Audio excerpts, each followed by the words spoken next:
Commerçants de Delhi, les Français commencent à marquer leur territoire.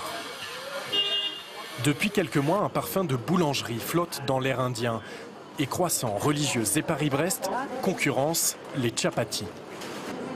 Leurs pâtisseries sont bonnes à en mourir, elles sont divines. Le succès est fulgurant. Bénéficiaire en moins d'un an, Caroline Samandari va bientôt ouvrir 3 nouvelles boutiques à travers le pays. C'est un sentiment agréable, un sentiment de réussite, mais en même temps, défi renouvelé chaque jour. Un défi à l'échelle du pays. Il a fallu former de A à Z les 50 employés indiens qui n'avaient jamais vu de baguette de leur vie. Faire venir de France les machines et matières premières, et même le chef pâtissier. Je suis sûr qu'on fait des heureux avec ce pain-là. Rien ne prédisposait cette travailleuse humanitaire à introduire les macarons en Inde. Mais elle s'est vite aperçue qu'en plus d'œuvrer pour des ONG, elle pouvait donner un travail et du pain à des dizaines de personnes et se tailler elle aussi sa part du gâteau indien.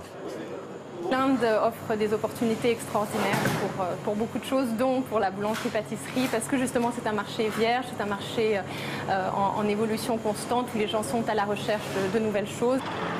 Le dynamisme indien séduit de plus en plus les salariés des pays riches. Le nombre d'expatriés est passé à 40 000 cette année, en hausse de 20%.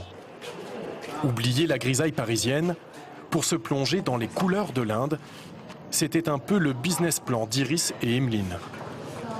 Venues ici en stage, elles ont lancé leur propre boutique de déco avec un petit capital, beaucoup de patience et aucun regret.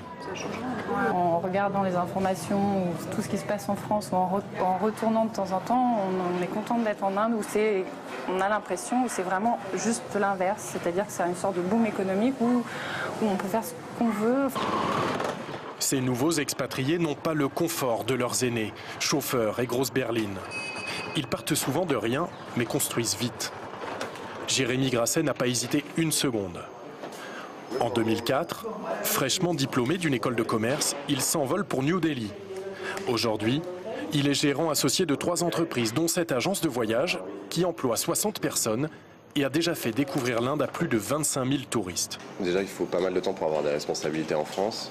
Ensuite, il y avait un climat d'embauche qui n'est pas forcément propice quand je suis sorti en 2004. Et puis après, les Indiens eux-mêmes sont entrepreneurs. Et donc en fait, quand on a envie de créer son projet, il y a tout de suite un écho. Son prochain pari, lancer en Inde les coffrets week-ends et loisirs, qui marchent très bien.